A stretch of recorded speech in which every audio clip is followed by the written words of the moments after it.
I will say this has activated something. It's something that happened around or during a lunar eclipse. Okay, I like mutable energy. It means nothing is ever set in stone. Things can always be adapted to. You have to have both parties. Something here isn't working. Think about it like this. Some people won't listen to what you say, they'll listen to what you don't say. I'm gonna hear a whole lot more with what information you value that I know versus somebody say to me, ask me anything. I'll tell you anything you want to know. Okay, well, what do you think is important to me to know, for me to know? That's evidence of control. Okay, so this is a spiritual connection. There's a thing here about forgiveness, changes that need to be made. Probably in order for this to be successful. Secrecy in the moon really worries me. What is it you're not seeing?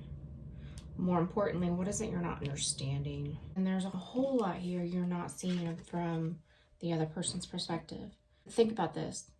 What if it didn't matter if you were right? What if it didn't matter whether or not you were wrong? What would you see?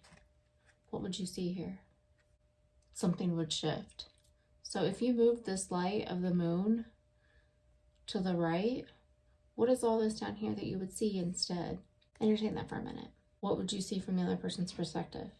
There might possibly be the belief here that, well, relationships never work out for me anyway. I'm just not a relationship kind of person. I don't think that's true. Somebody that gets a lover's connection or gets blessed with a lover's connection or a lover's connection's lessons, because these are lessons or blessings, okay? It has to do with choices you've made, and then how do those choices affect the connection? Have you protected the connection or have you sabotaged it? There's evidence here that there's been sabotage.